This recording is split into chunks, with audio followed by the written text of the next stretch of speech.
If you were a kid in America around the turn of the century, you might have watched a lot of TV. In 1999, the FCC reported that children were viewing an average of 4 hours of television per day. This meant we would have consumed 18,000 hours of television by high school graduation. Comparatively, by this point, we would have spent about 13,000 hours in school. But who could blame us? We had some really good choices about what to watch. But at the turn of the century, one kids network dominated them all. And not only was Nickelodeon the #1 kids network, it was also the most viewed channel nationwide. And maybe you personally remember watching 4 hours a day of Nickelodeon's summer vacation marathons, their can't miss holiday specials, the daily brand new after school live game shows, or the Saturday morning or Saturday evening programming. But no matter how often or when you were watching Nickelodeon, every 15 minutes or so, there were commercial breaks. There were toy ads. There were Nickelodeon ads telling you to stay tuned, and about a third of them were for food. And I'd invite you to go back and watch these food ads now. I would invite you to go back and watch as many of them as you can, because there's something very odd about them. These ads were rarely ever about food at all. Food ads were about ideas. I watched nearly 8,000 Nickelodeon commercials from around the turn of the century, and of the 29% of them that were for ultra-processed foods, nearly every single one conveyed one or more of the following ideas. Food brands are there for you in tough times. Ronald, I'm nervous. Food is meant to be irresistible. Food isn't just about eating, it's about fun. There's something big at McDonald's. It's Furby, and right now there are 80 different colorful characters in all. You can choose foods that understand you. What do big kids want? Big kids want to be treated like big kids. So you can come to Burger King. The people out there who don't understand you or your food choices are stupid. Can she see why kids love Cinnamon Toast Crunch? It's got long lifelines. Check the globe, Stargazer. And when you want a food, you should have it. No questions asked. I'm starved. Where's the honeycomb? Oops, back in the van. Well, so what? What does it matter? The abridged answer is that these commercials set us on a path that changed our habits for life. And this essay will explore our descent into disinformation, chaos, and ultimately suffering that comes with food and health discourse and practices. For many of us, this descent started with the ads, but there are many stops along the way. We'll work through all of the chaos, piece by piece, so please watch this whole thing before forming an opinion. But this descent, for many of us, it began with the commercials because of neuroplasticity. This just means that kid brains are impressionable.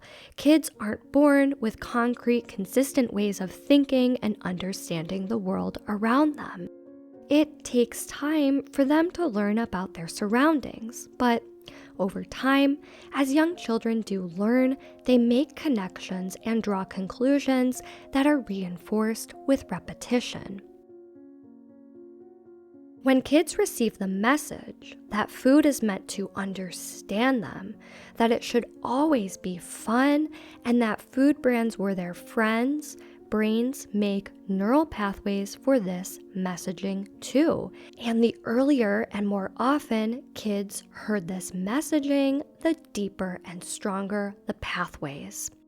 This means that kids can develop relationships with brands and foods due to the messages their brains hear the most about them. And eventually, these pathways will lead to an unconscious way of thinking about food that kids can later access without effort. And based on the information from the FCC and how frequently these ads aired, it's not unusual that a kid would have seen about 800 hours of food ads just between the ages of 2 to 11, or the years they were in Nickelodeon's target demographic age. When kids figure out their brand preferences, they can spend their allowance on it, and they can tell their parents about it too. But as Sharon Bader points out in a 1998 paper, Big Food establishes a third and very essential money grab when they advertise to kids: the future market. Essentially, when Big Food advertises to children, they're paying for the opportunity to send the audience a message that will resonate with them, something that will lead to lifelong consumer loyalty. And if this sounds like we're taking a well-documented, oft-parodied page out of another big industry's playbook, you aren't wrong. And what about that graph on the wall that says the first thing we want is to get kids to start smoking? And you might be surprised at how many advertised products on Nickelodeon were just one of many from a big company that sold snacks and cigarettes. But we'll get there. We'll talk later about what it meant that the biggest names in Big Food and Big Tobacco were fairly often one and the same. But as for now, after many of today's adults have eaten a lifelong diet consisting of the ultra-processed foods from our nostalgic Technicolor commercial memories, researchers are connecting our diets to the rise in mental health conditions, fertility struggles, and conditions like PCOS and autoimmune disease, just to name a few. But it's hard to talk about diet. It's become pretty controversial and very chaotic. Perhaps this is at least partially because conversations about health detriments of ultra-processed foods often end up becoming conversations about weight and only weight, despite these foods having plenty of poor health outcomes associated with them outside of weight gain. Attempting a good faith conversation about fitness or diet or even health can feel like a minefield. This is something you know about. There are a few words that I don't allow when somebody comes into my house, and healthy is one of them.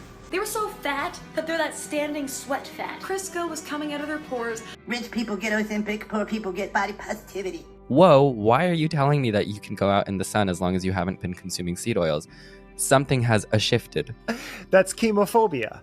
And chemophobia is the fear of chemicals. And that also goes across, it's the anti-vax movement, the anti-sunscreen movement, the anti-seed oil movement. Yeah, I'm concerned about my health, but it has nothing to do with that. It has to do with the oppression that I feel. So, what is going on? Why would healthy be a bad word? Are social justice advocates supposed to side with junk food companies? Is it only far-right conspiracy theorists that care about the health risks of ultra-processed foods? And why are some people so mean? We're going to try answering all of these questions and more. But first, another early stop on our descent. After we saw all those ads, perhaps 800 hours of them, what came next? After today's 20 or 30-somethings reached their tweens, back when we aged out of Nickelodeon's target audience, we changed the channel to more mature content. And for many tweens, we were just a few years away from our first paychecks. As we prepared to pay back the billions of dollars that the food companies had invested in us, we continued seeing ads for our ultra-processed favorites.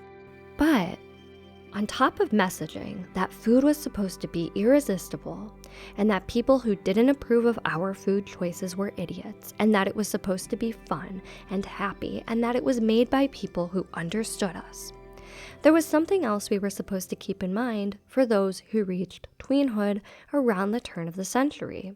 Women and girls are supposed to be thin. Some people might say that this toxic message had been there all along, but if so, it would have been more subtle than what we would encounter the minute we ventured outside of kids' programming. Starting model. She's huge. She's not going to be a top model. She won't. That's she the should reality. work for a car toppling company.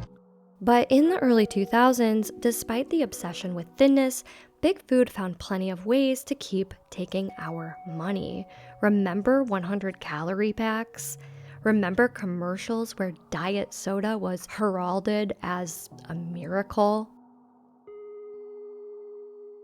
What about 17 Magazine's calorie by calorie guides on how much cotton candy, Taco Bell cinnamon twists, Mountain Dew, and potato chips we could eat before we gained weight?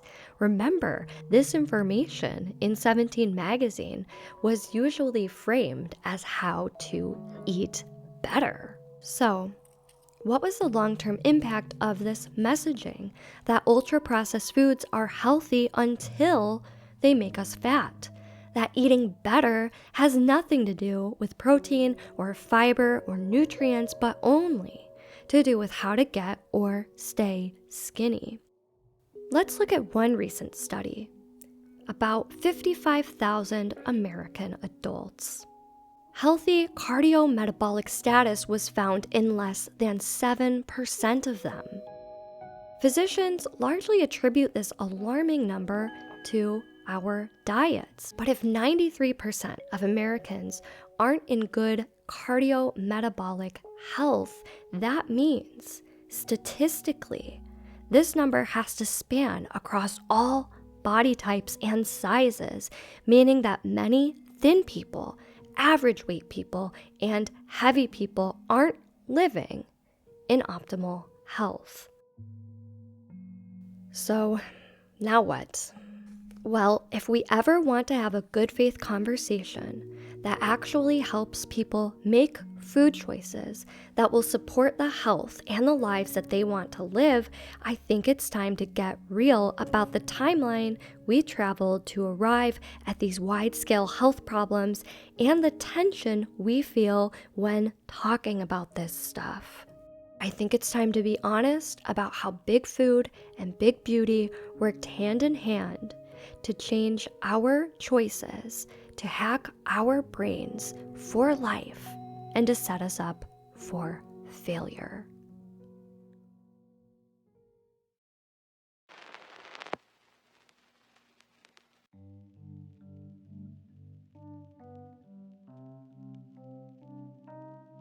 Picture yourself back inside your childhood living room. What are you watching? Certainly, it depends on the day of the week, the season, and the year you were born. Interestingly, all of these factors regarding when you watched TV or Nickelodeon influenced just how many food ads you would have seen. These patterns of some months and time slots airing more or less food ads than average stayed largely consistent over the course of a 10-year period.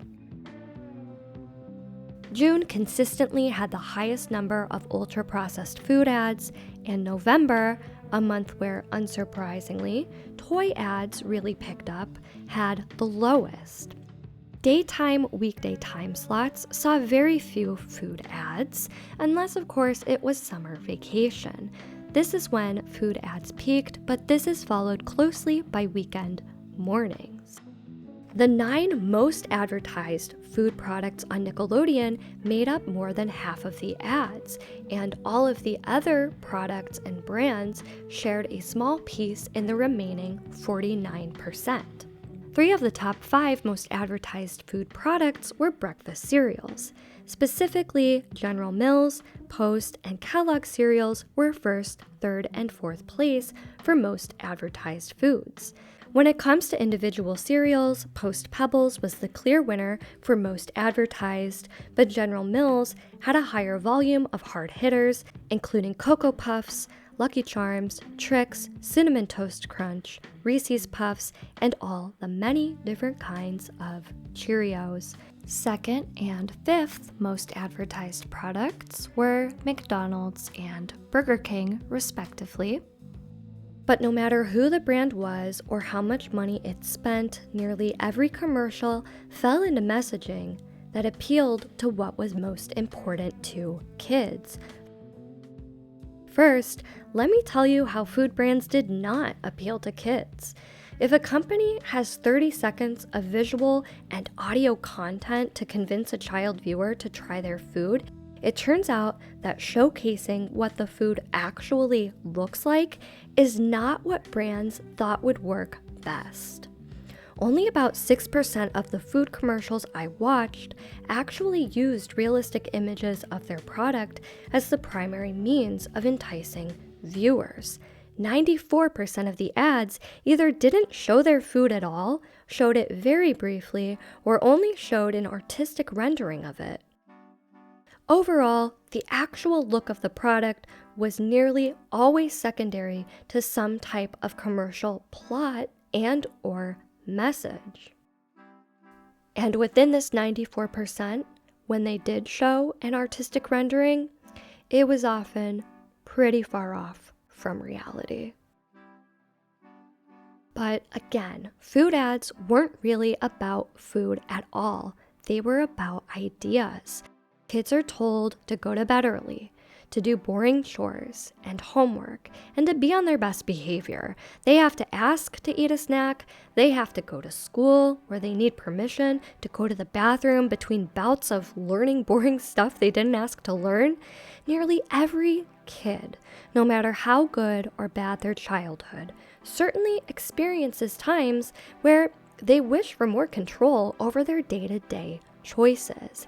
And nearly every food ad that aired on Nickelodeon around the turn of the century can be placed in one or more of several different categories about its messaging, all of which centered around more choices, more control, and more fun. But before we talk about these messages, let's talk a little more about neuroplasticity and the kid brain. Remember, kid brains are designed to absorb information and to make tasks and thought patterns quick and easy. Picture a 3-year-old who doesn't want to go somewhere. They might say, "Me no go." Give them about a year, however, and then they'll tell you, "I'm not going," regarding the same sentiment. Over the course of a year, they listened more and more to the adults around them and achieved a much better grip on grammatical structure. They didn't even have to try. Their brains were sitting there waiting for audio input and stimuli to absorb, repeat, and memorize. And now, if I ask you, or any kid older than perhaps 4, if they're going, and the answer is no, you don't have to think very hard to come up with how to structure that sentence. It's virtually automatic. This impressionability, the ability to make new connections and thought patterns, is called neuroplasticity. As we age, our thought patterns become more solidified. This is why kids learn language faster than adults. Their brains are flexible and constantly searching for neural connections to make. When you start learning a new language as an adult, you might have to really rack your brain and think hard about finding vocabulary and new grammatical structures. Your brain is no longer hardwired for absorbing language like it was at birth. The things that we solidify in our brains as kids get carried with us into adulthood. This is true for thought patterns outside of language as well. Neuroplasticity, or your lack of it as an adult could be the reason why you still feel self-conscious about something you were bullied about as a kid. If you were made fun of for your glasses, you may find that you don't want to be seen in the morning without your contacts, even though you consciously know that wearing glasses isn't anything to feel ashamed about.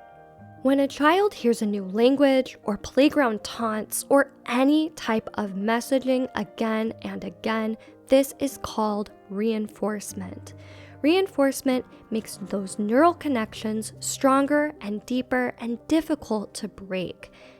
It's like a path in the snow. The more you travel down that path, the more you stomp it into place, and the easier and easier it becomes to travel with time.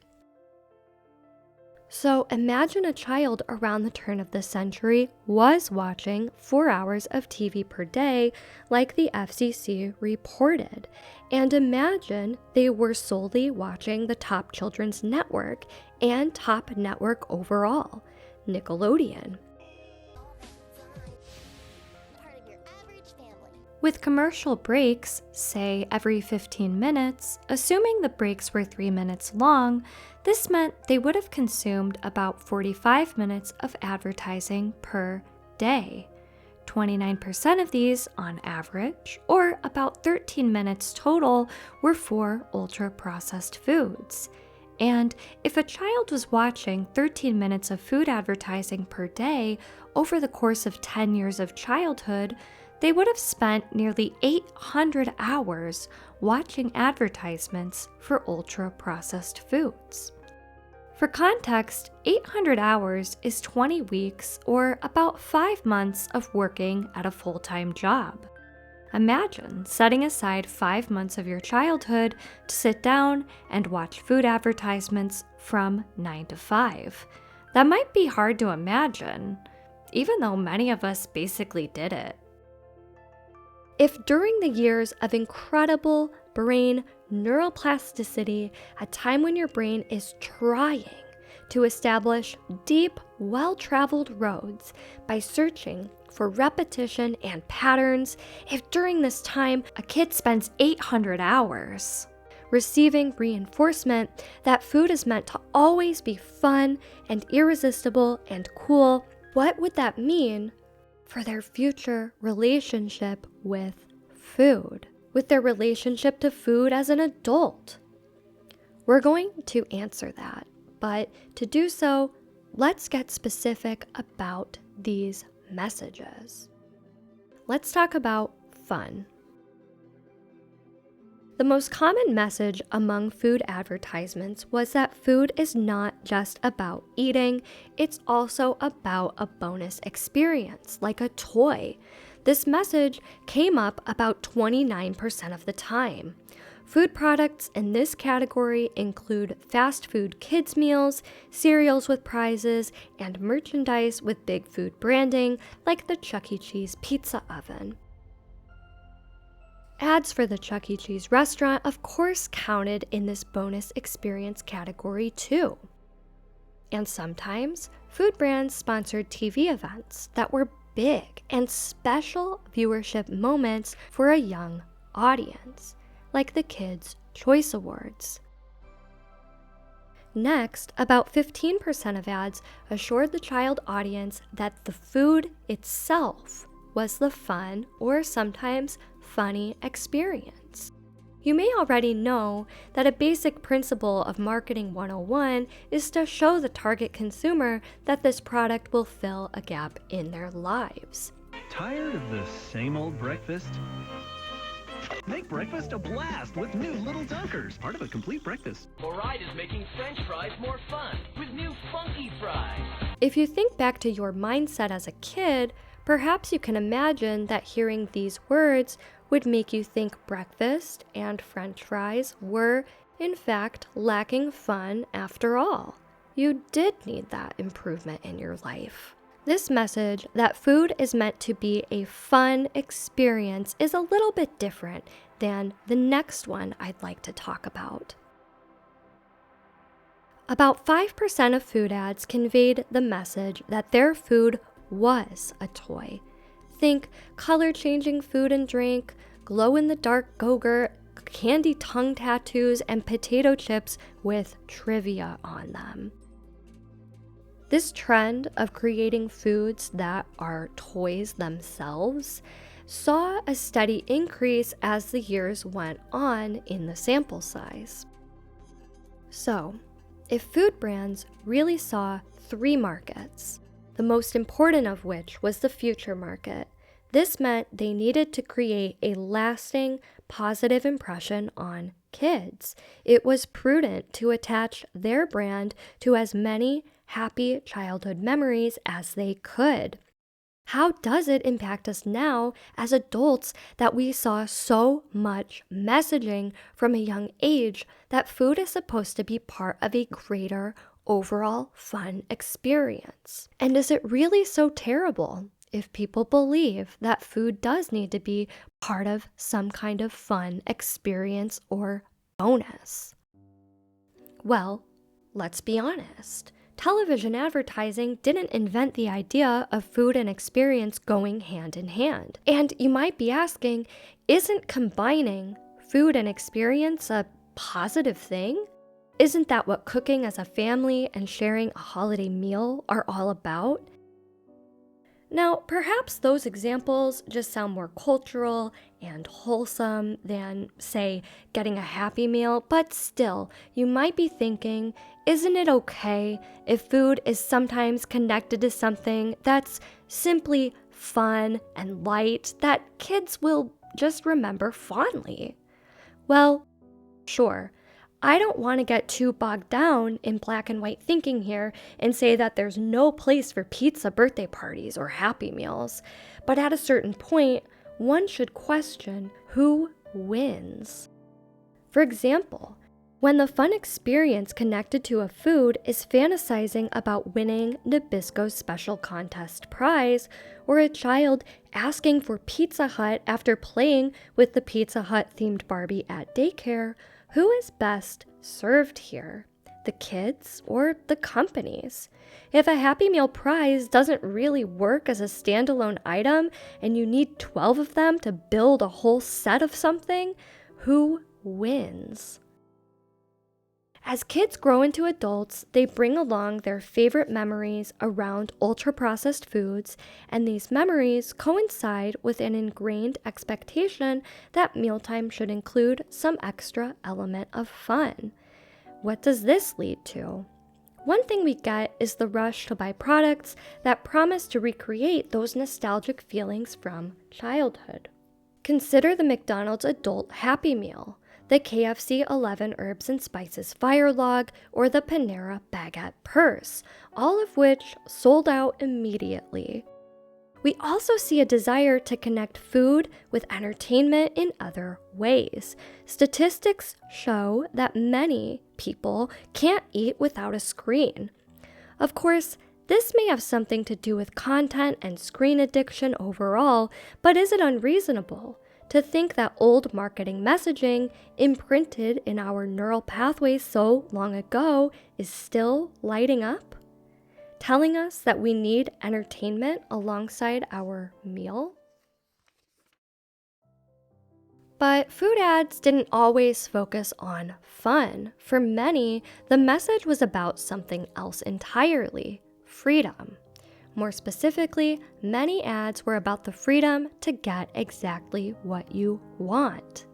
In 6% of food ads, the central message was that the product was irresistible, or that you should have it simply because you want it. These ads often featured people or characters losing control, transforming into something else, hurting themselves, or even committing some light crimes just to get that special food. Next, another 6% of ads conveyed that when it comes to food, you know best, and anyone who tells you otherwise is an idiot. Get a clue, it's the Frosty! In all the ads I saw, these idiots were always adults, and they were usually worthy of ridicule. Nova Scotia ice sculptor Excuse me, ice artist. That's art? That's not art. That's bogus. Blame it on Cheetos, anyone? And I think we still see this trend today, albeit in a slightly different form. Sometimes we hear the message to indulge in certain foods just because we like them, just because we think they taste good, and anyone who warns us against overconsumption of hyper-palatable ultra-processed foods is dismissed as clueless at best, or malicious at worst. Take, for example, this story from the Washington Post. Last year, they reported on TikTok famous dietitians who received funding from major players in the soda industry on the heels of the World Health Organization issuing guidelines against aspartame. One key player paying these influencers was the American Beverage Association, which includes companies like Coca-Cola and PepsiCo. Naturally, if people begin avoiding artificial sweeteners, it would harm the soda industry.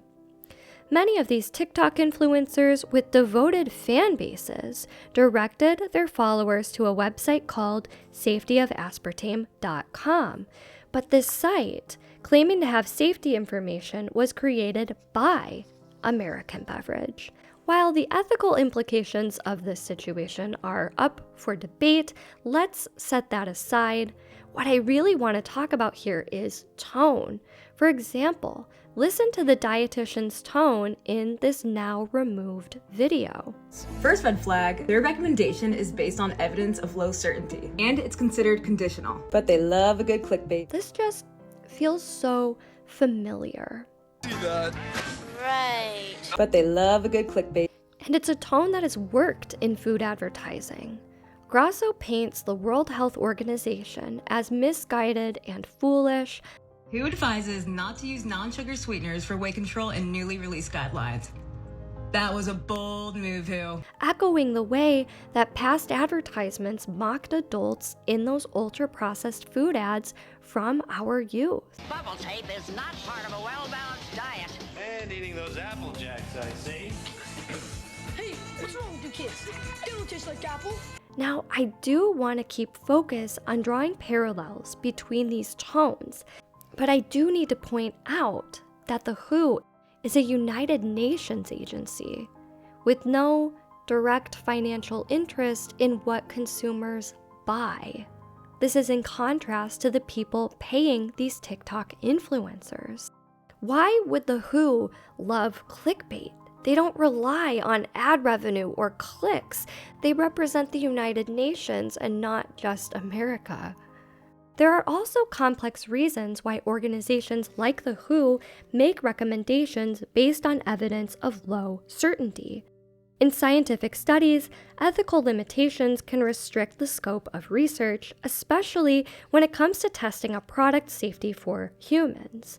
So, evidence of low certainty carries weight in scientific terms, even though it sounds insignificant in everyday speak.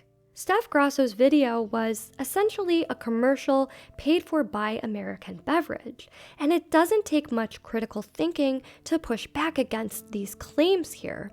But for people raised on commercials, where kids mocked clueless adults with condescending tones, critical thinking might not come as naturally, and that's not a diss. I think we have an automatic thought process to side with the person shaking their head, making faces, and using sing-song tones against the side telling us not to consume the things we like. Overall, I think a lot of us have been conditioned to associate patronizing tones and facial expressions with credibility in food discourse, and we may not pause to think further. What other type of messaging do you think resonated with children? Here's an important one: fitting in. Perhaps if you close your eyes and remember your own attitude about what it meant to fit in when you were young, you'll know what I mean. You just wanted to be cool. And 10% of the food ads asserted that that's exactly what their food was: cool. Many food brands aimed for their products to become synonymous with cool or desirable features like athleticism or desirability. I'll be your girlfriend. Other food ads asserted that they could help make kids part of an in-group. Here's what it looked like when the in-group message was directed at very young kids. And here's what it looked like when it was directed to older kids. Introducing great tasting Capri Sun Sport.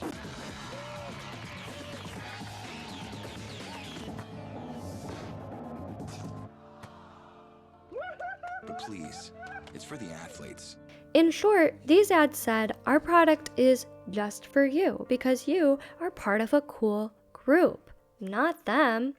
Who belongs to the Burger King Kids Club? He does. He does. I don't think so. I think we still see this messaging today, perhaps in advertising, but certainly in attitude.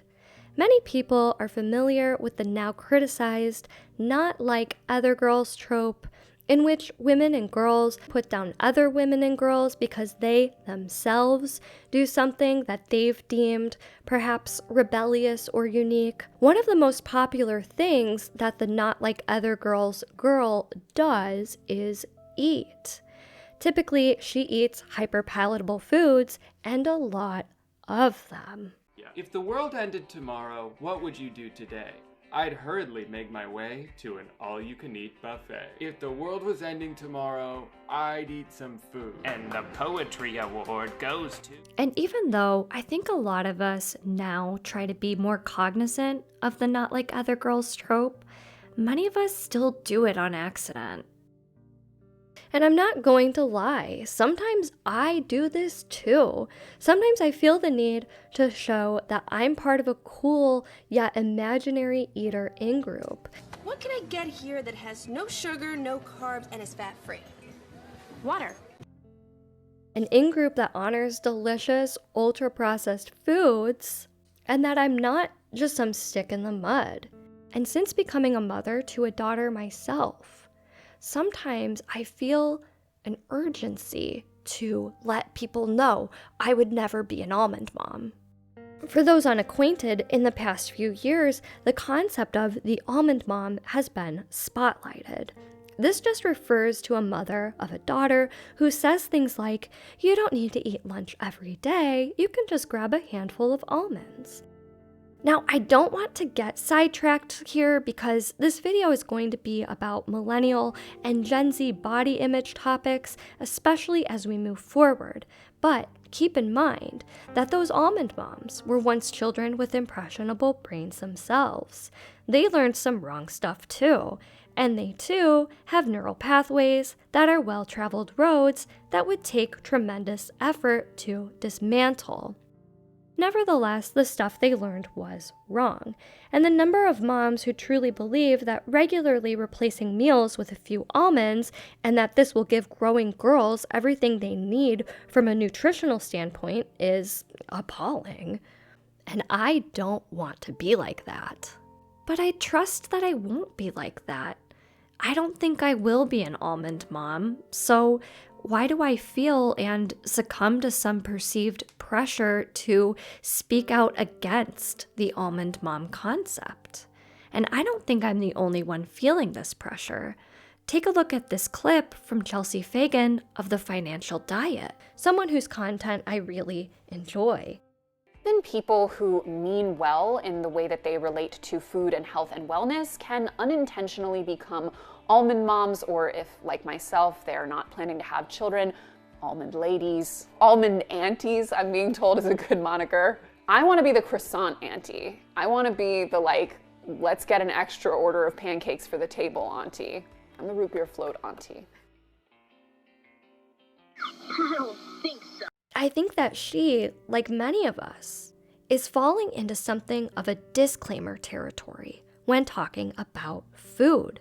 Sometimes it feels like we need to make it known that we're cool, that we don't judge people for what they eat, that we ourselves eat so much delicious stuff, and that we would never encourage someone to undereat. Now, I do think this one goes deeper than commercial messaging, and in the coming chapters, we're going to talk about how we approach food discourse and why that might be. But do I think that food messaging taught us that it was cool to like ultra-processed foods and that fans of popular, delicious products were up against some invisible, boring opponent who couldn't be part of the cool group? Yes. Back to our commercials. Food brands often leveraged familiar, kid-approved characters to strengthen their appeal. Around 10% of food ads used popular characters to promote their products. And I don't mean that they used characters that were created specifically for that brand, but rather icons from TV shows or video games like Fred and Barney or Charlie Brown, as if assuring a young audience, hey, this food comes from characters you already love. Sometimes food products featured Nickelodeon characters. And for children under 5, this could have been particularly confusing. As the American Psychological Association notes, young children struggle to differentiate between programming and commercials, even when separation devices are used. A prime example is this SpongeBob Kraft Mac and Cheese commercial. The commercial aired on Nickelodeon in 2002, and for young kids, could have easily blurred the line between show and ad. Finally, another 10% of food ads sent a slightly different but related message: I'm your friend. These ads position the product or the characters representing it as a comforting presence during tough, boring, or uncomfortable moments. When piano lessons were dragging you down, Kit Kat was there to make things better. The biggest player in this message, statistically, was McDonald's. They often portrayed Ronald McDonald as more than just a mascot. He was a fun, loyal playmate, and sometimes he was even framed as a family member. Keep in mind that this ad about Ronald McDonald being part of the family aired on Nickelodeon between episodes of shows about the importance of sticking with your family. When your sister's in trouble, you're supposed to do something about it. It doesn't matter if you like her or not. And yet, despite all the work these ads did to wire our brains to form relationships with foods and brands from a young age, and despite how problematic that all is, don't you kind of like looking at these? Don't they make you feel kind of warm and nostalgic? Well, I suppose that's what advertisers wanted if they really were focused on that third market, the future one. Some researchers think that feelings of nostalgia, as well as early age brand exposure alone, do a lot of heavy lifting when it comes to the food choices we make as adults. But even stronger than the bubbly, warm feelings of nostalgia, I would guess, is the repeated and early exposure of messaging about what food is supposed to be like. Nevertheless, this messaging was only the starting point in this downward trajectory toward poor health outcomes and difficulties with food discourse today. Let's take a closer look at how big foods kept us hooked on ultra-processed, hyper-palatable diets.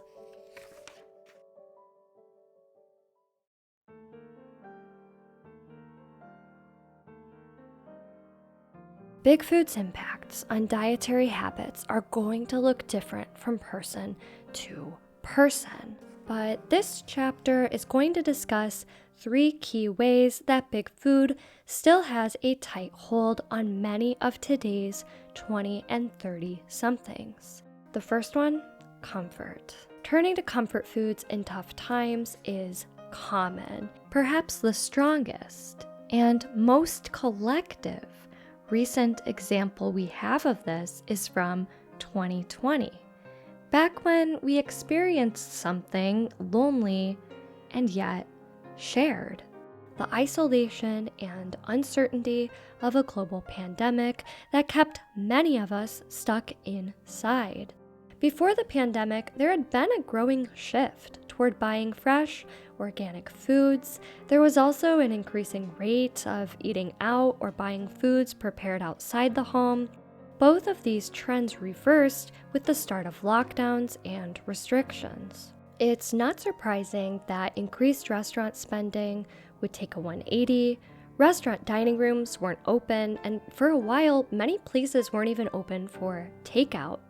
But if people weren't eating out, and the trend of buying fresh, organic foods reversed as well, what were people eating? Here's some insight from the New York Times. In the early pandemic days, Campbell's Soup saw a 59% increase in sales. Prego pasta sauce enjoyed a 52% rise, and Goldfish crackers a 23% increase. After a period of declining popularity due to health trends, Kraft Heinz stock actually rose by 3%. Conagra Brands, which produces Slim Jim, Chef Boyardee, and Bird's Eye Frozen Foods, reported shipping 50% more product to retailers in March, following a 5% sales dip in the quarter ending in February, or the final weeks before the rise in COVID cases and restrictions. Although more than 4 years have passed since the peak of lockdowns, it's easy to recall why these foods became popular again. Cafeterias at schools and workplaces closed, boundaries between home and work blurred, stress levels rose, and quick, convenient options became a smart, easy choice. And how did we know what foods could help us best in that moment? Our memories served quickly. To summarize what it was people were looking for in their food choices at this time, perhaps the title of this article alone can help us. Perhaps people, quote, just needed the comfort. But what was so comforting about these foods? Is it possible that in a time of unpredictability and fear and doubt, people were anxious to return to the brands that promised more fun, more fitting in, and perhaps most importantly, more control over our lives? It was as if those ads had fulfilled their purpose, embedding themselves in our subconscious and memories years ago. As adults, we easily remembered that these foods were options. Even though many abandoned them in pursuit of healthier choices, they always remained a possible option for someday. And a time of widespread uncertainty was that someday for many of us. But once the brunt of the pandemic was over, according to the U.S. Department of Agriculture, Americans went back to their regular food spending habits by 2021. And remember, before the pandemic, people were reportedly spending more than ever on fresh and organic foods. But I want to talk about why this doesn't necessarily mean freedom from big food's influence.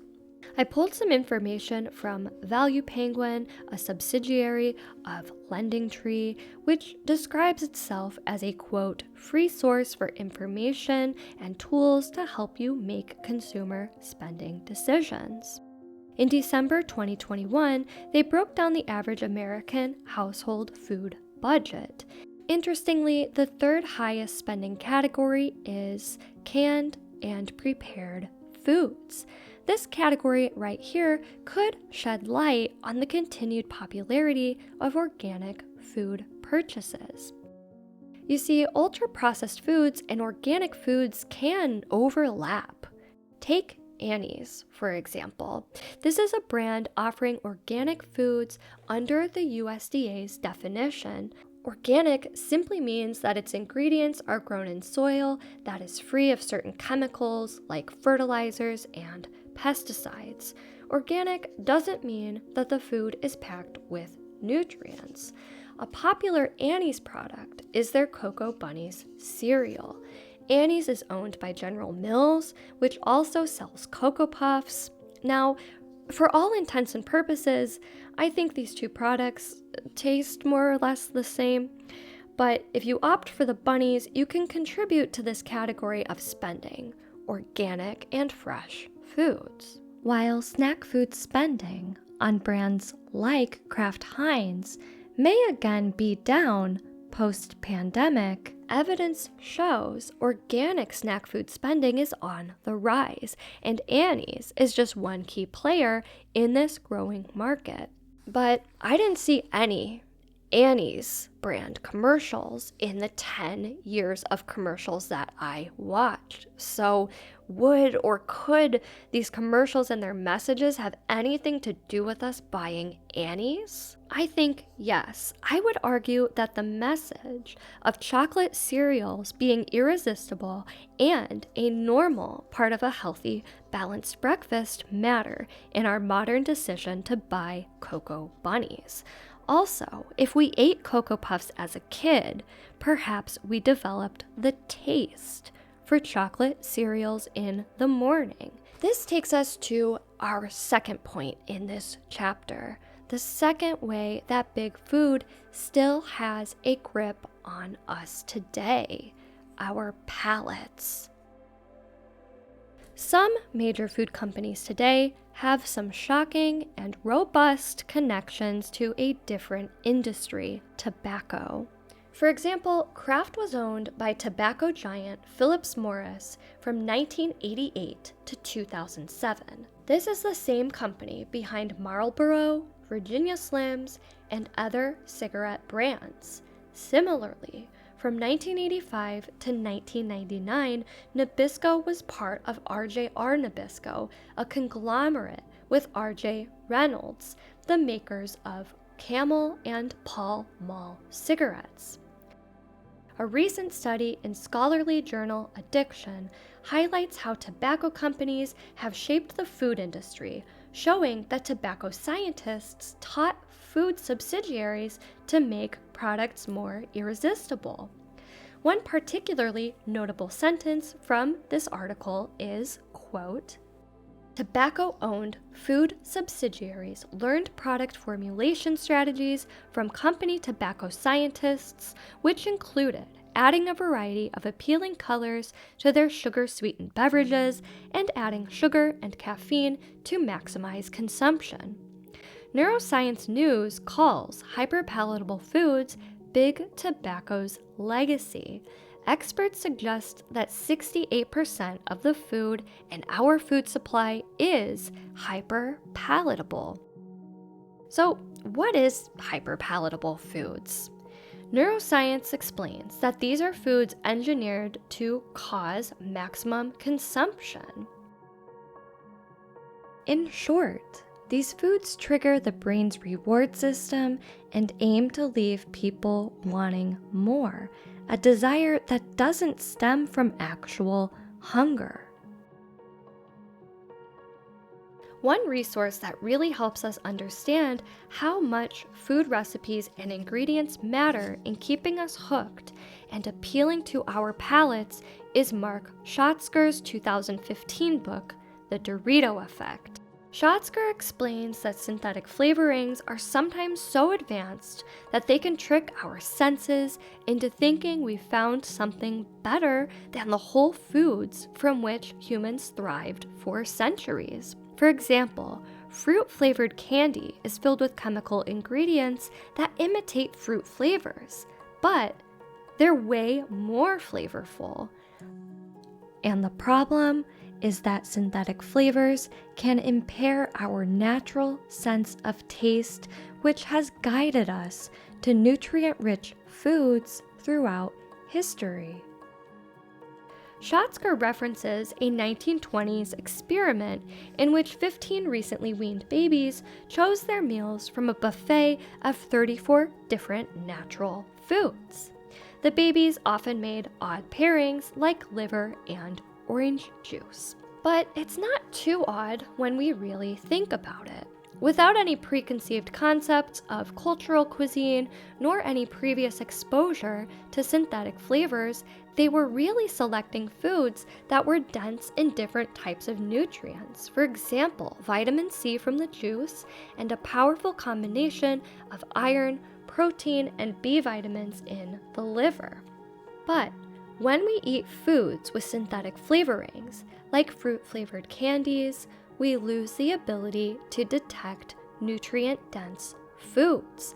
One example mentioned in the Dorito effect is raspberry donuts. The scent of an artificially flavored raspberry donut tricks our bodies into expecting a burst of vitamin C, fiber, folate, and manganese, like what we'd get from a perfect raspberry. It's like the artificial raspberry out-raspberries the real thing. Once we're accustomed to the treat, it's as if we hold out for what our bodies think is going to meet our needs more. And over time, our taste for the more subtle flavors of fresh fruits and vegetables can fade.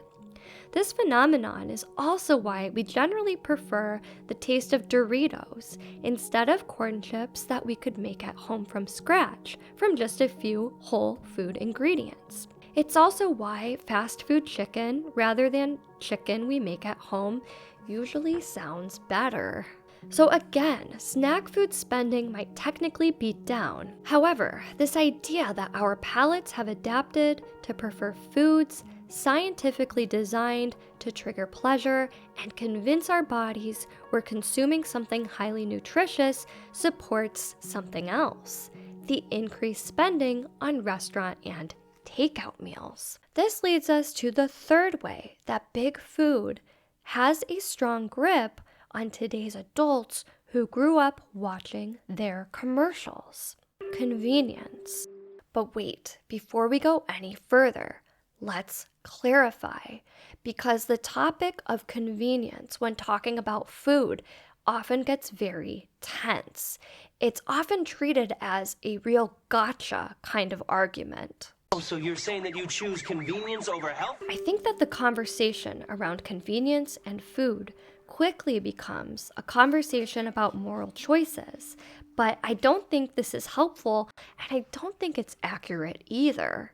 I want to leave judgment out of the conversation and have us simply consider what the prevalence of convenience foods actually means. First of all, if you're one of the 6% of Americans living in a low-income, low-access area, or what most people still call a food desert, convenience foods might be your sole option. But even still, if you're one of the 94% of Americans with access to a grocery store, you might still have very good reasons for relying on convenience foods. Reportedly, the majority of millennials have to work more than full-time hours and has an average of nearly $30,000 in non-mortgage debt. So it sounds reasonable to hit the drive-thru at least once in a 50-hour work week. But that's not even the full picture. It isn't just busy, hungry, tired people who participate in a culture where it's possible to survive with little to no time commitment or planning around eating. Instead, in many ways, convenience food culture is like a social contract, with people in all different roles and levels of society agreeing to its conditions and actively participating. Let me break that down. Let's say you owe a bank $30,000 in student loan debt. You'll need a job or two. To earn your check, you must give your employers your time. It's not unusual that your jobs will also deplete your energy, making it difficult to find the motivation to meal plan, grocery shop, cook, and clean it up. But here's the thing: your bank doesn't care about your eating habits, neither does your boss. But still, it's not in their best interests for you to starve. But they know you won't. They know you'll eat enough to survive. If you ask for higher pay and fewer hours so you could budget, plan meals, shop, cook, and clean, chances are they won't be meeting that request because they know you're going to find ways to eat enough food to stay alive. They know that even without less hours and even on a poor salary, you won't starve. Because this notion that feeding ourselves shouldn't take up much time has become a cultural standard. This is a standard that enough people at all levels of society have accepted and reinforced among colleagues, families, and ourselves. Those food advertisements instilled in us from an early age that getting delicious food was easy. It was a microwave button or a drive-through away. Sometimes it was just as easy as ripping open a package. If we grow up with the mindset that eating is easy, that it involves no time commitment like planning, shopping, cooking, cleaning, and then we carry this mindset into young adulthood, an era marked by stress and busyness, when and how could we ever change our mindset? While Americans may in fact be buying fewer snack foods, those statistics from Value Penguin only reflect the average American grocery budget. In fact, they report that about 40% of the average American food budget is spent on restaurant meals. This includes delivery, takeout, and dining out. A 2022 Consumer Expenditures report from the Bureau of Labor Statistics also revealed a 20% increase in spending on food away from home compared to an 8% rise in at-home food spending. One site reports that around 33% of consumers spend more than $50 on online orders, and roughly 45% dine at restaurants twice a week. These spending habits suggest Americans have embraced the convenience that big food promised. And one more thing about convenience food. No matter why we're eating them, whether simply because we like them or because we're just too busy or that's all we have available, well, the messaging we were given about these foods growing up was that they were just fine. We were told that these foods would not harm our health unless, of course, they made us fat.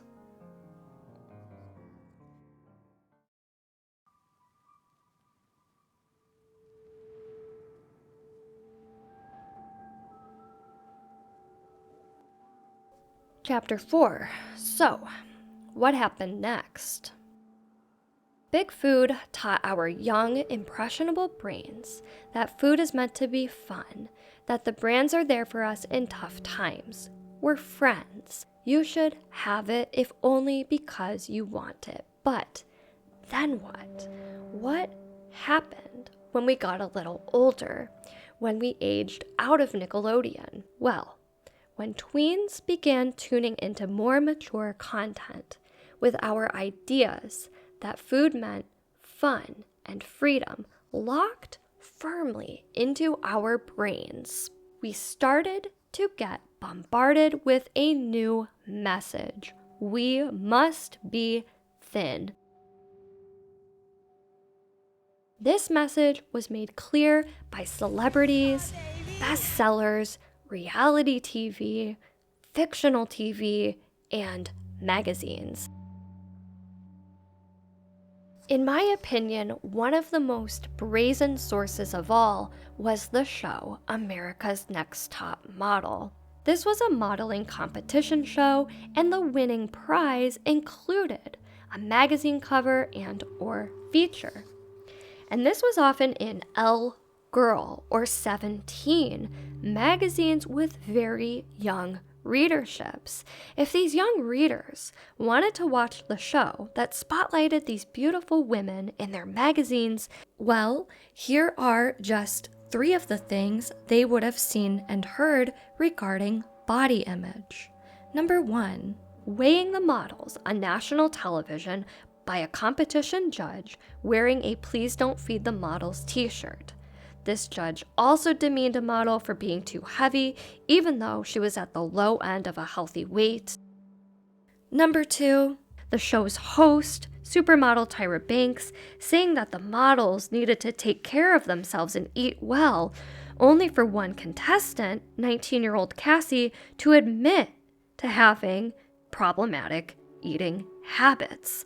Then, in the next episode, she's constantly berated for being too heavy. And competition or not, Cassie had made it clear that she was not in the mindset to take these comments in a healthy way. In one episode, Janice Dickinson even says, You look about 2 months pregnant there. And number 3. The show mocked a contestant for weight gain by having her pose as Gluttony in a 7 Deadly Sins photo shoot and Elephant in an animal-themed one the next week. Elephant was also the word that one judge used to describe why she shouldn't be in the competition. She's getting a little too elephant for me. She's out. Now, I've heard the counter arguments about why the show wasn't that bad or why those examples aren't even that bad. The main counter argument that I hear is, well, that's reality. They say, yes, this is a healthy and average-sized girl in the real world, but not the modeling one. The show was just showing the ins and outs of the modeling world. But here's my main problem with that argument. Yes, I think we can all admit that America's Next Top Model didn't invent toxic beauty standards, but they sure did drag them to the surface and give them oxygen. This show truly was demonstrating some of the ugly truths about the industry, but young girls, like the readership of 17 magazine, they didn't need this information. And many young girls likely were not mature enough to make that distinction between what the competition judges were saying about how models should look and how they themselves should look. After all, the models were featured in the pages of 17 magazine, which were often primarily about how to look as attractive as possible.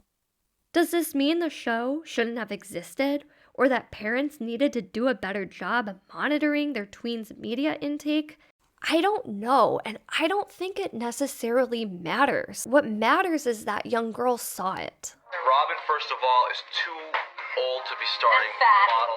She's huge. She's not going to be a top model. She won't. That's she the should reality. work for a car toppling company. I'm talking. Now, the reason I'm picking on America's Next Top Model specifically, when there were so many toxic messages out there at this time, is because of their collaboration with 17 magazine, which again often was all about looking your best. But also, 17 magazine often provided calorie by calorie guides on how to maximize your consumption of ultra-processed foods without gaining weight. More on that in a second.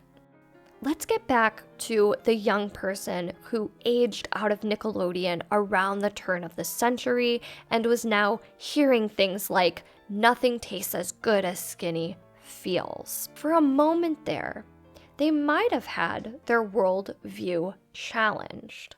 In the early 2000s, we might have thought, if I'm supposed to be thin, does this mean that I need to cut back on all my ultra-processed favorites that my brain is wired to love and crave?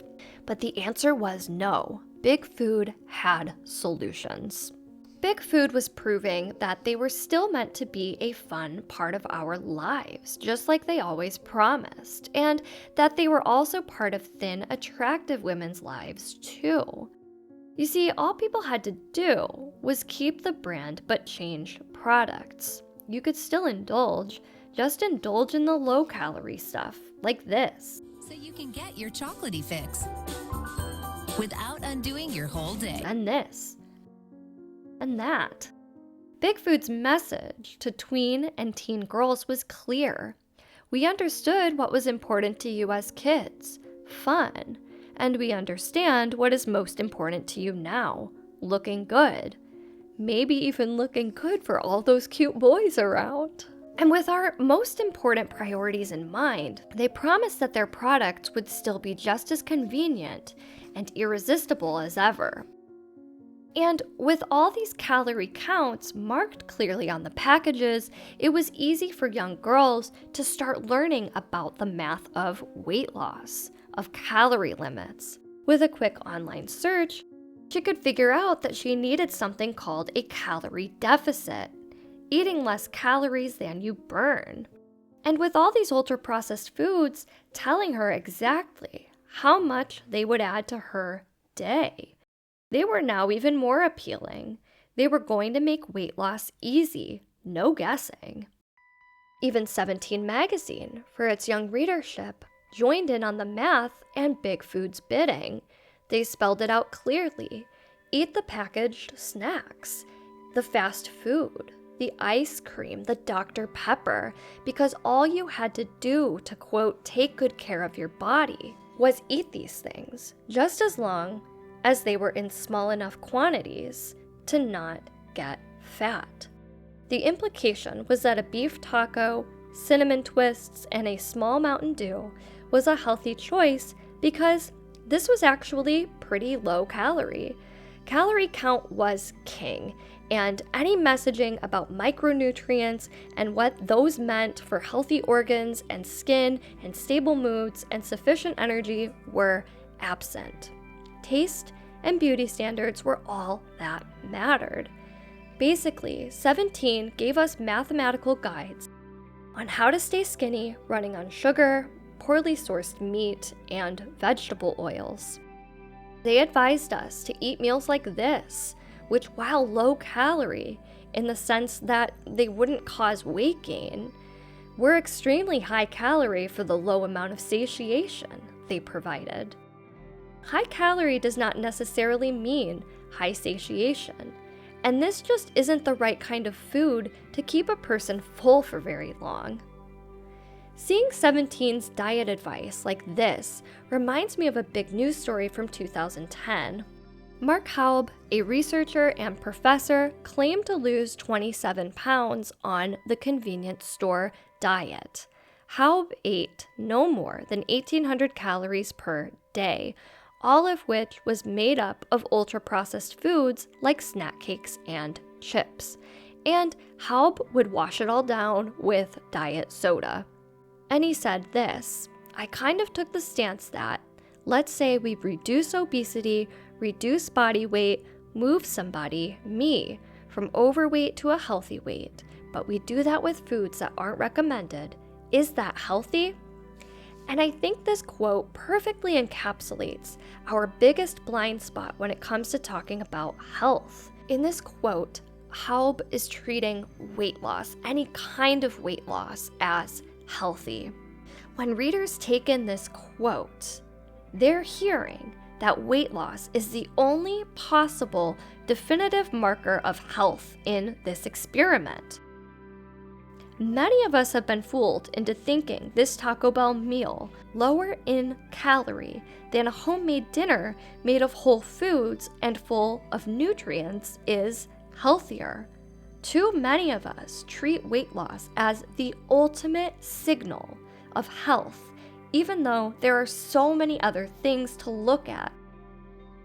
But Haub's musings, is this healthy or not, were likely not genuine. After some public pressure, Coca-Cola revealed a list of researchers they had paid, and Haub was on this list. Critics, of course, have called this craven, suggesting that researchers will, of course, have incentive to alter findings to align with sponsor interests. But let's talk about why society's focus on weight when it comes to food discourse isn't necessarily helpful right now. While obesity and perhaps blood pressure, heart disease, and diabetes are often mentioned as the major health risks linked to ultra-processed foods, In only 30 days of eating nothing but McDonald's, I gained 24.5 pounds. researchers are identifying many other adverse health outcomes associated with consuming them. Here are a few lesser talked about health risks associated with ultra-processed foods. First, autoimmunity.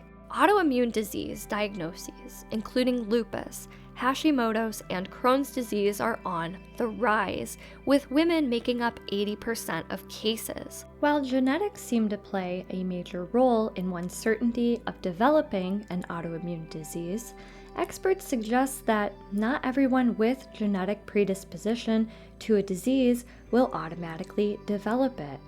For example, according to an article in The Guardian, inflammatory bowel disease had been largely non-existent in the Middle East and East Asia, but the rise in Western-style diets and fast food is coinciding with a sudden rise in cases. Second, emerging scientific evidence suggests diet playing a role in rising infertility rates. Between 1992 and 2019, infertility rates doubled, with polycystic ovarian syndrome, PCOS, emerging as a common cause. PCOS is often exacerbated by sugar and ultra-processed foods, as they disrupt gut flora, which interferes with hormone regulation. Ultra-processed foods continue to be associated with dental problems, skin problems, and dementia as well. And the final poor health outcome I will mention. Researchers are increasingly linking ultra-processed food consumption to problems with brain health.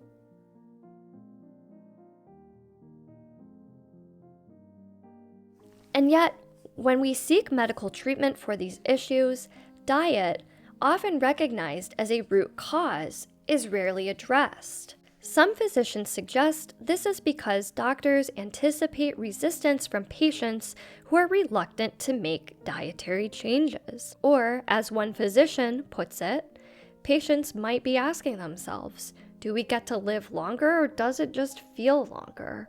However, this same physician, Dr. Michael Greger, argues that this mindset is flawed. Studies show that dietary changes aimed at health improvements, like lowering cholesterol, actually enhance overall quality of life. By contrast, those who take cholesterol-lowering drugs typically don't report the same satisfaction, whereas nutrition-focused interventions lead to both better health and increased well-being. But this defensiveness around food choices is familiar. Many of us are quick to dismiss or even mock people who challenge our dietary habits. Excuse me, can't see you? Yeah, we're eating Apple Jack. You're gonna say, they don't taste like apple. Perhaps this attitude, ingrained in us so long ago, is why some deny that junk food even exists. But I think that's just the starting point. I think many people are just still reeling from this. You have to watch out for her body, too. Her body's a little thick. She's got side of beef. Most women who are pregnant are not supposed to really gain more than 25 pounds. And she looks like she gained a lot more than that. You look beautiful. And on TV, you are a little fuller, a little bit more thicker. And how do you feel about the fact that maybe the thickness may hinder you from, getting certain parts and doing certain things? I wouldn't call myself thick. I'm just standing next to Paris, who's the skinniest person in the world, so. You met Adele? Yeah. Oh! Has she been on the show? She won, oh yeah, a lovely woman. Oh, yeah. And in turn, I think many of us are so tired of conversations about health and food always centering around something cosmetic, how we're supposed to look for other people. It's a frustration I feel too. I remember those years.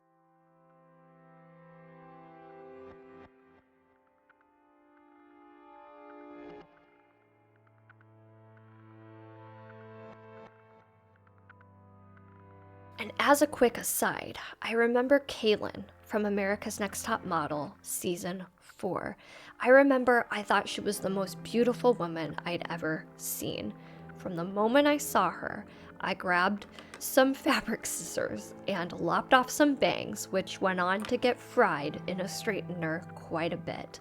But I also remember getting her height and her weight and cross-multiplying my own height to figure out how much I needed to weigh to look like her. And I was a thin, growing 14-year-old who thought I needed to lose about 10 pounds. And today's grown adults are willing to share stories like what I just told.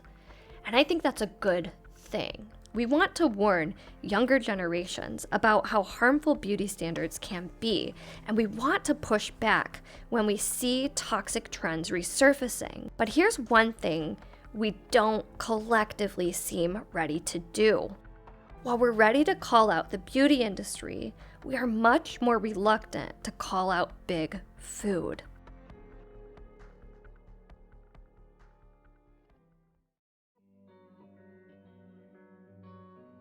I'm a little nervous for this chapter. I've spent over 2 years on this project, and the timing of its release is a little bit troublesome. As we've covered in the last chapters, big food commercials likely played big roles in our neurodevelopment as kids. And also, I think many of us might be influenced to think that since toxic beauty standards got it so wrong about us needing to look rail thin, that means that the craveable, indulgent products of big food got it right. And now I think people are even less receptive to hearing big food criticisms because of political circumstances from just the past few weeks. And beyond politics, and beyond the rebellion against beauty standards, and beyond the comforting, nostalgic place where these brands sit in our brains, there are still factors beyond these that sow chaos in food discourse. And that's what this chapter is all about. 3 major chaos factors that keep us from having honest conversations about health and food. Drawing attention to corporate corruption and food inequality and taking a position that we should inconvenience big corporations with more regulations in the name of helping the people are things that liberals have traditionally cared about. After all, it's the very blue state of California, under their Democratic governor, that's leading the way in banning ingredients that are banned in Europe or heavily restricted due to, yes, scientific evidence linking them to possible harm. But in more recent times, there's been a small but growing divide. Some prominent voices on the right seem to be claiming health as their virtue, while many on the left are starting to regard health talk as nothing more than a way to justify body shaming. We'll get back to that, but first, more current political events. With RFK Jr. likely to become U.S. Health Secretary, his stances on unpasteurized milk, taking home severed whale heads, and immunization are making people worried. I think people are afraid to hear what he has to say about food. According to the New York Times, he does have 3 ideas about big food: reducing sugar, reducing food dyes, and taking ultra-processed foods out of school lunches that I actually think people would typically be keen about. But 2 things. People aren't super optimistic about the messenger, and number 2, there's a reason he tried to trade endorsement for a cabinet position with Harris before Trump. You see, back in August, after his short-lived presidential candidacy with no viable path to the White House, but pretty substantial third-party support, Robert F. Kennedy requested a meeting with the Harris campaign. He had a proposal, his endorsement in exchange for the promise of a cabinet position. The Harris team did not respond, possibly because doing so would have been a crime. And so he tried the same thing with the Trump campaign, to which they obliged. I tried unsuccessfully to open similar discussions with Vice President Harris. Vice President Harris declined to meet or even to speak with me. And he brought his supporters over to the right, and the Maha movement was born. And just in case it's not obvious, that's MAHA, as in Make America Healthy Again. And even though Kamala Harris was his first pick, he probably found a spot with more bedfellows. RFK had a reputation for views on immunization and pasteurization, both of which have helped attract a following of people with strong ideas about chemicals overall not belonging in our bodies. I'm Jenny McCarthy. And I'm Donnie Wahlberg. And I'm endorsing Bobby for president. Our dear friend Bobby for president. Go Bobby. Go Bobby! And these ideas are starting to become rampant social issues on the right.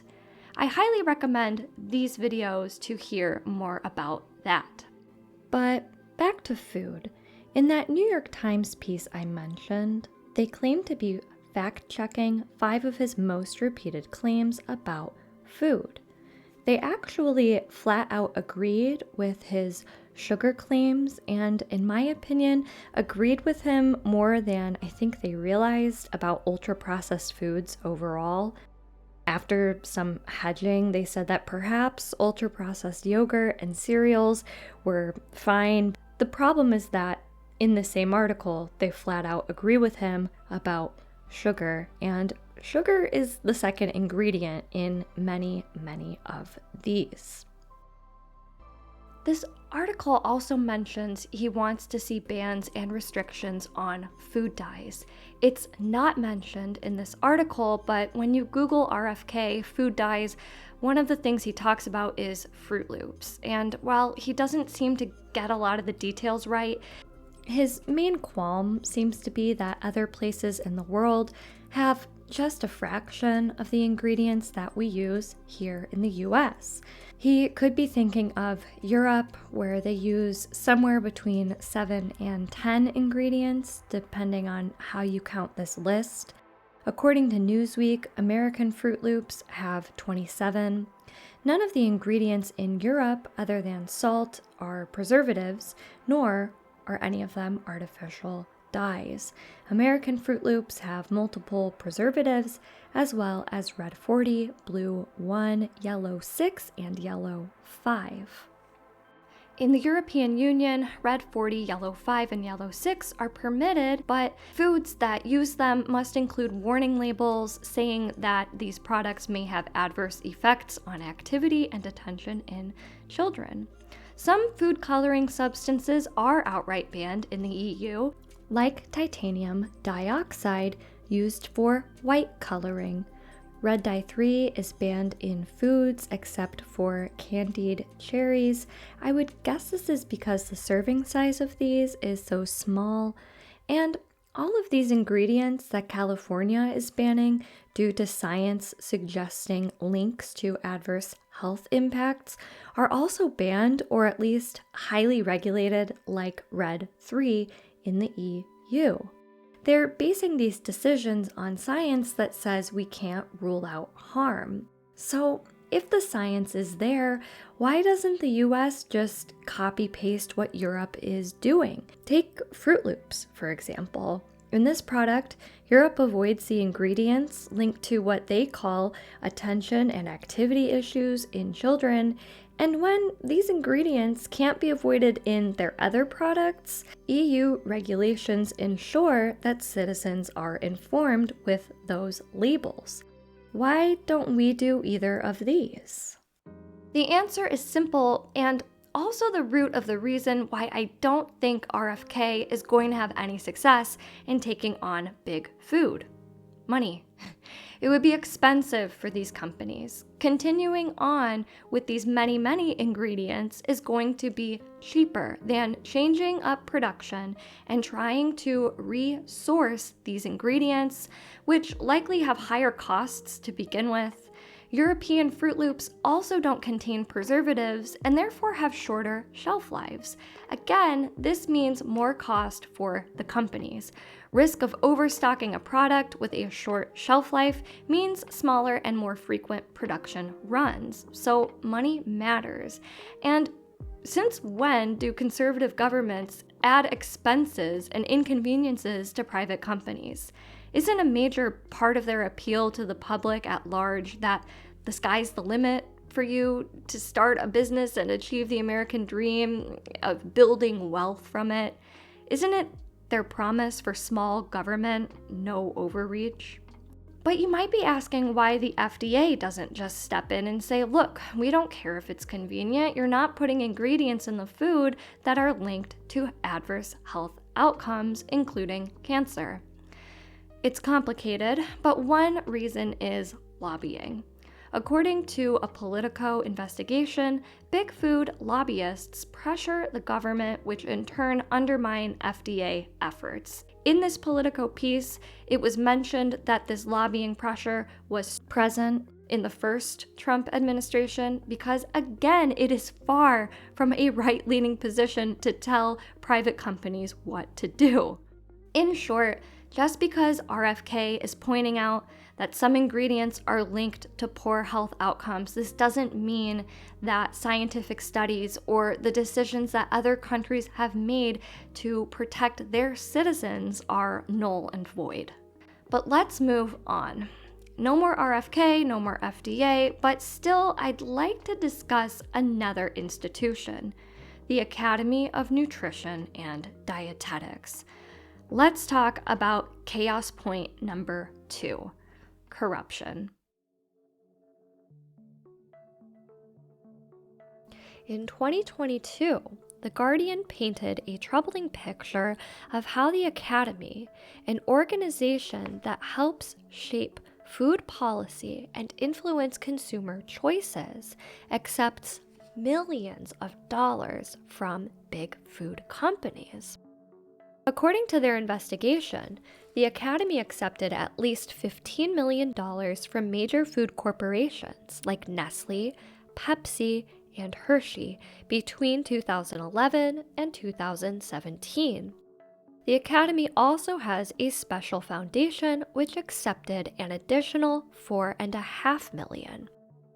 One particularly frustrating detail in the article is a leaked email exchange between the Academy and Abbott, producer of Pedialyte and infant formula products.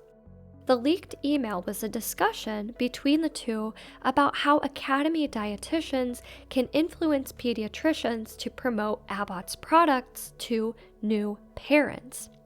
Abbott, at the time, was sponsoring the Academy to the tune of $300,000. Worse still, the Academy, according to this article, owns stock in Abbott, as well as in other sponsors like PepsiCo and Nestle.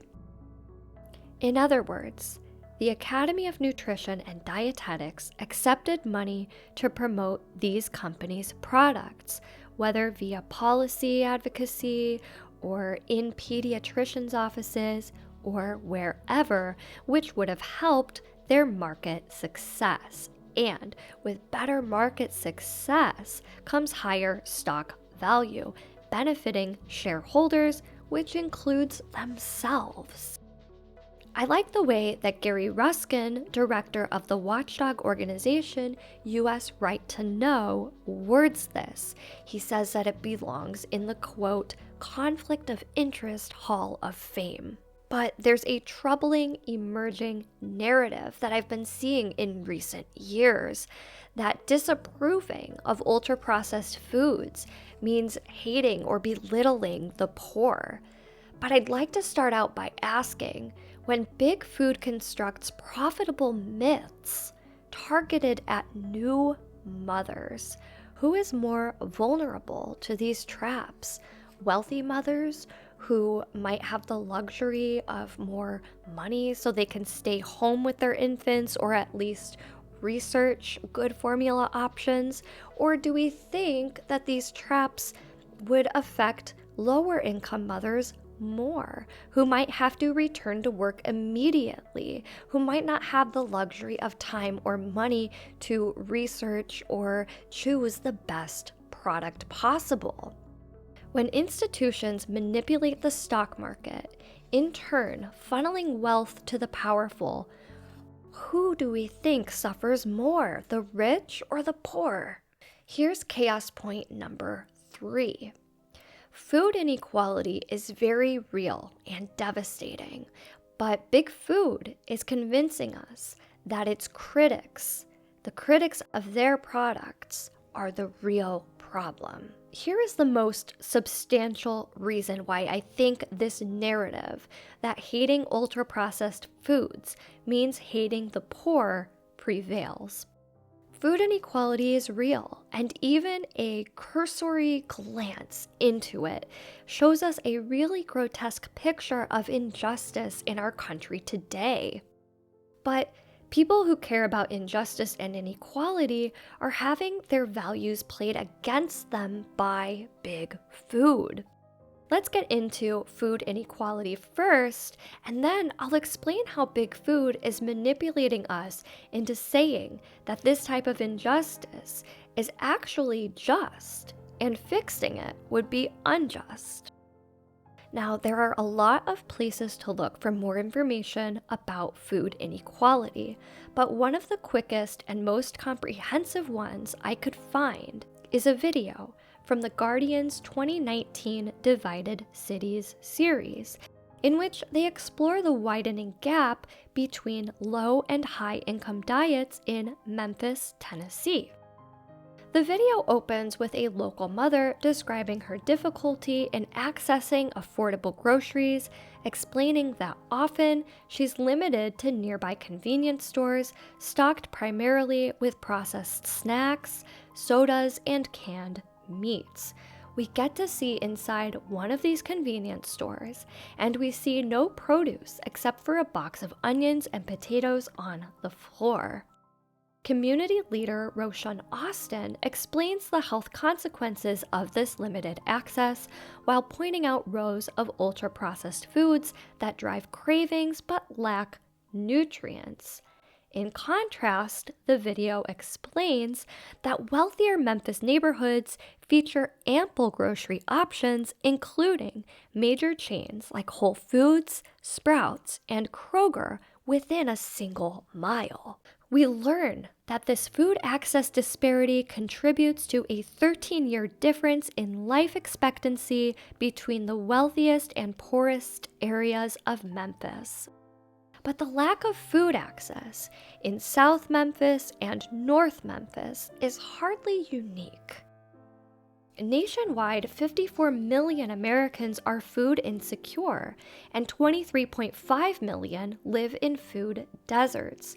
According to the Food Empowerment Project, white neighborhoods have 4 times more supermarkets than predominantly black ones. And research shows that older Black and brown adults experience double the diabetes rates of their white peers. Experts like Dr. Dariush Mozaffarian of Tufts University notes that the divide is growing as high-income diets improve, leaving low-income Americans increasingly at a dietary disadvantage.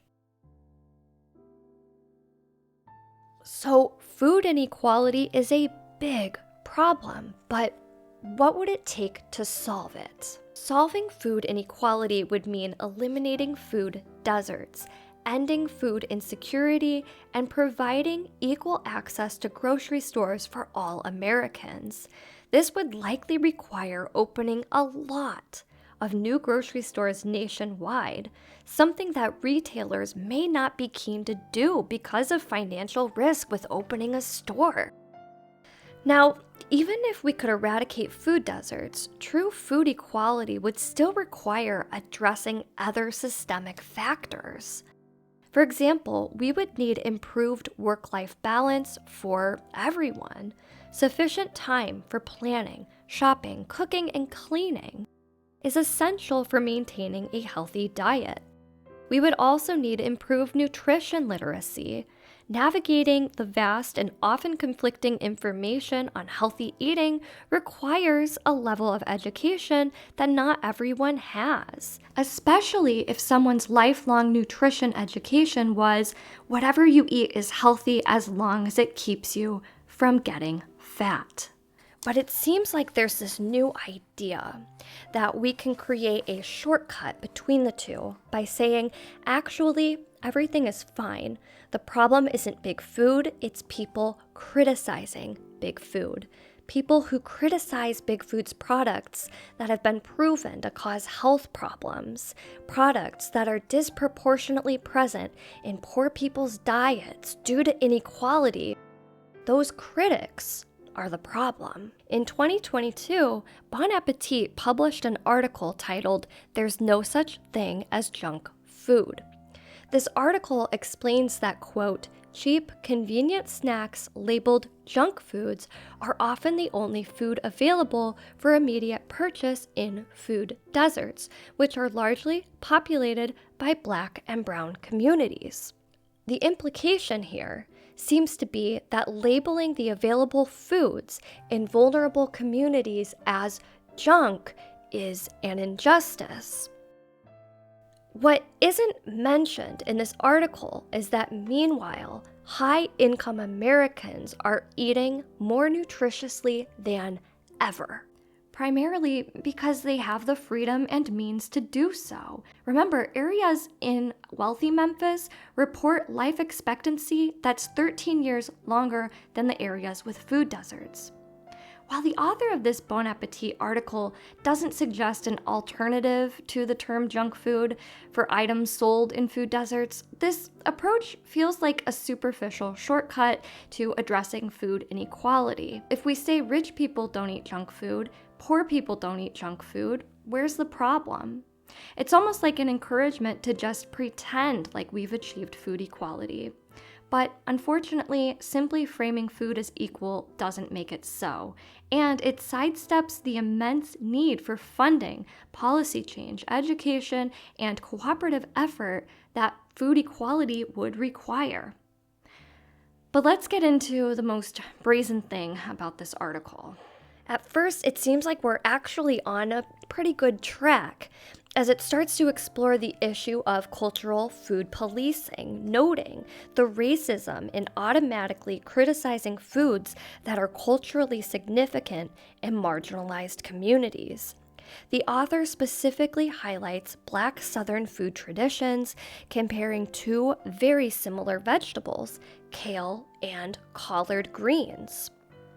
We know that kale is typically associated with health and with white people, and collard greens might be classified as unhealthy, and we might associate it with Black cuisine or soul food. The article is making an important observation and spells out that, quote, who a food is produced by and consumed by has no correlation to its health quotient. Essentially, readers are prompted to recognize that just because a food is traditionally cooked and consumed in Black communities, we can't conclude that the food is unhealthy. Now, if your goal is to have honest conversations about health and food and diet, reading an article with this kind of information feels like a big win, because it's the truth. Sometimes bias gets in the way of honest conversation, and Black culture often faces attack from all different angles, including this one, that vegetables prepared in their community aren't healthy. But then, there is a jarring shift in the text in the very next sentence after this one about who a food is produced and consumed by having no bearing on its health quotient. We have this quote. Who a food is produced by and consumed by has no correlation to its health quotient. This is especially the case when it comes to junk food. A bag of Lay's potato chips and Kettle Brand salt and pepper chips taste delicious in different ways, but beyond flavor, the only difference is the price tag.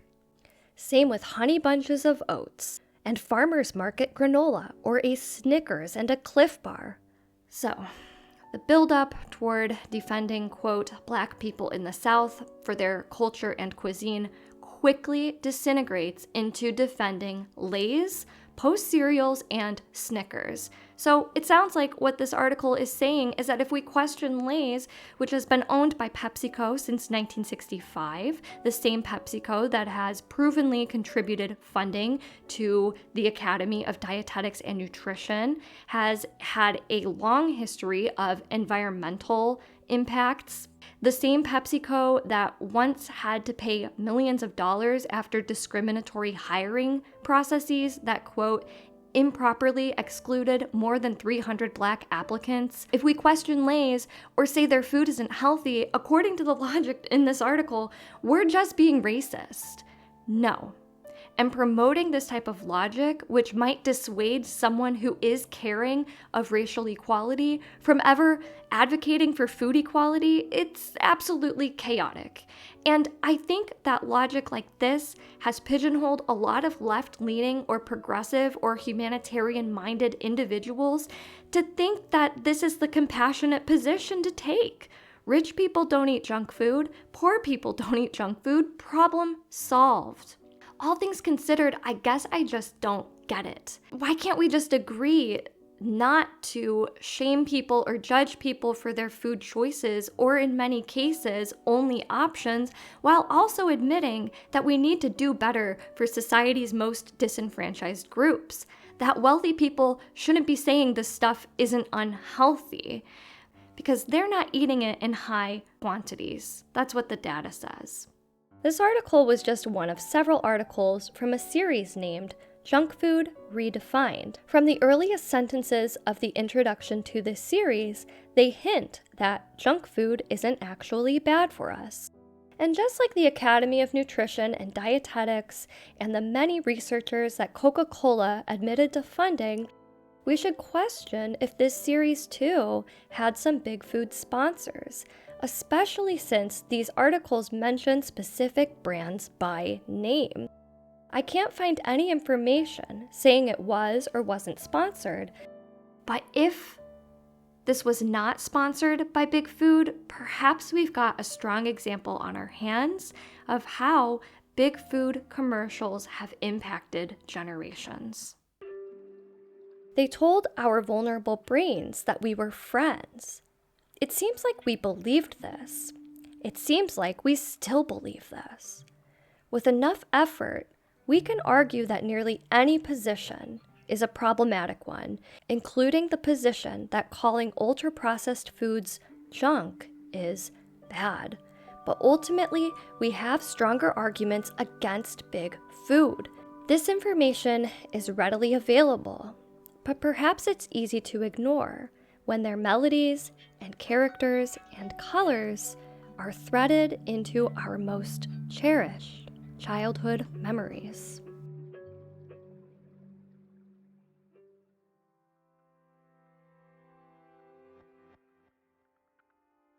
When I started making this video more than 2 years ago, I didn't know what I would find or necessarily where it was headed, but here's my ultimate takeaway.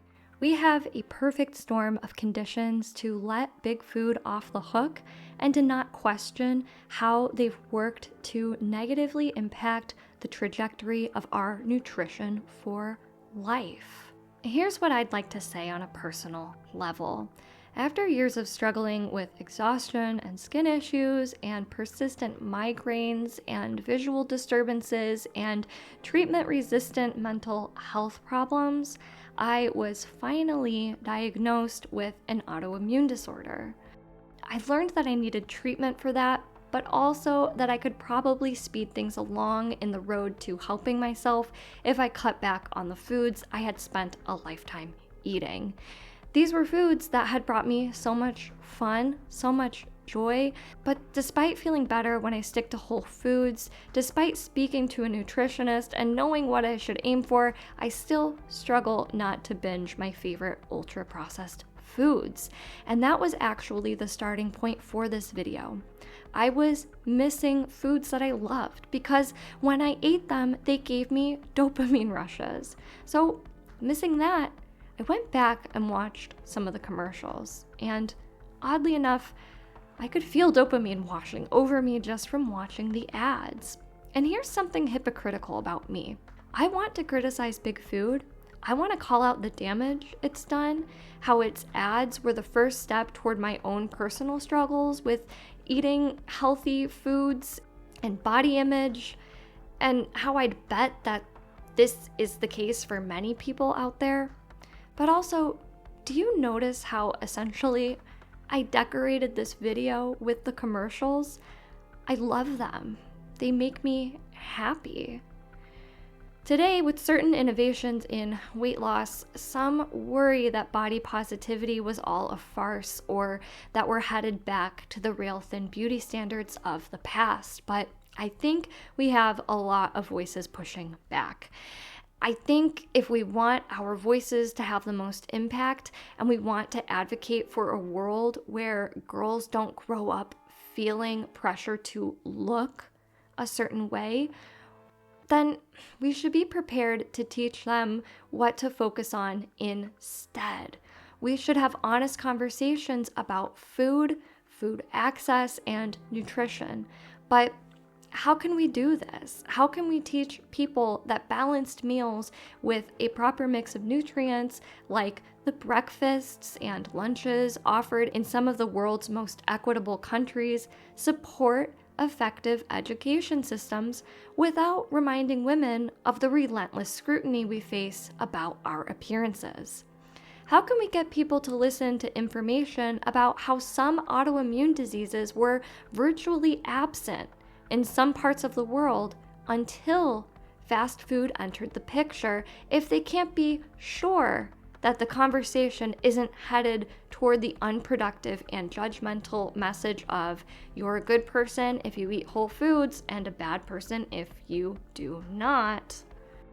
I don't have all or even most of the answers on how to approach these conversations, but I've included some resources in the appendix linked below.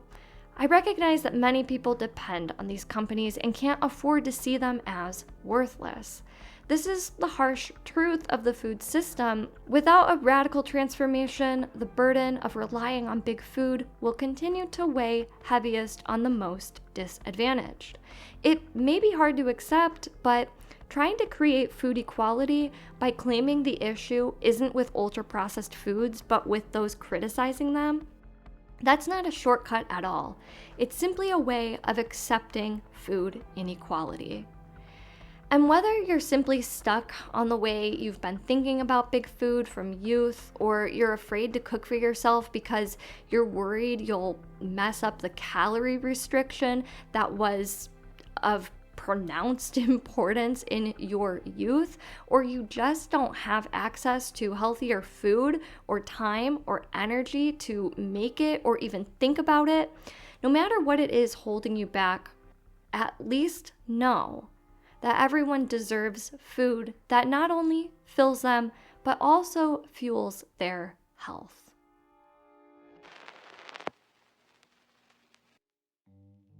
Thank you for being here. If you would like to help this channel or see more content like this, small actions like sharing with friends, liking, subscribing, and especially leaving a comment can go a long way. If you would like to donate to the channel, this is graciously open as well, available here. If leaving a comment, there is plenty to talk about. What did I get right or wrong? What would you like to debate or contest or expand upon? Keep in mind that we've got a lot of additional supporting information in the description box, like frequently asked questions, a bunch of charts, a works cited page, and more. Thanks again for being here.